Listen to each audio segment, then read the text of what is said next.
3,84,000चे लोखंडी पोल चोरले. अंधेरा पोलिसांनी केली आरोपींना अटक.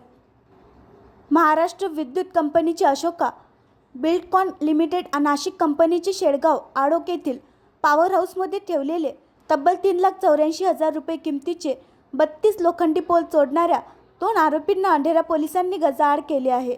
सोहेल शेख यासिन वय 25, कुणाल गणेश खेडेकर वय 24, दोघे राहणार अंतरी खेडेकर तालुका चिखली जिल्हा बुलढाणा असे आरोपीचे नाव आहे. अशोका बिल्डकॉन लिमिटेड नाशिक कंपनीचे शेळगाव आडोट येथील पॉवर हाऊसमध्ये ठेवलेले तब्बल 3,84,000 रुपये किमतीचे 32 लोखंडी पोल 20 फेब्रुवारी ते 6 मार्च दरम्यान चोरी गेल्याची तक्रार बुलढाणा धाडनाका येथील गजानन मोहनराव धनगर यांनी अंधेरा पोलीस स्टेशनला दिली होती. या प्रकरणी पोलिसांनी गुन्हा दाखल करून जिल्हा पोलीस अधीक्षक विश्व पानसरे यांच्या मार्गदर्शनाखाली तपास करीत आरोपीस अटक करून गुन्हा उघडकीस आणला. पोलिसांनी 2 आरोपींना अटक केली असून त्यांच्याकडून 32 लोखंडी पोल जप्त केले आहे.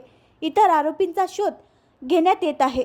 आरोपींनी महाराष्ट्र विद्युत कंपनीच्या कामावरील ठेकेदारांनी आणून ठेवलेले लोखंडी पोलच्या ठिकाणी रेकी करून पोल वाहनात टाकून लंपास केले होते. दरम्यान वरिष्ठ पोलीस अधिकाऱ्यांच्या मार्गदर्शनात सहाय्यक पोलीस निरीक्षक रुपेश शक्करके, पोलीस उपनिरीक्षक सुरेश जारवार, सिद्धार्थ सोनकाळंबे, भरत पोपळे, श्रीकांत पोहरे, राजू आडवे, ऋषिकेश खंडेराव, तांत्रिक विश्लेषण विभाग बुलढाणा यांनी ही कामगिरी केली आहे.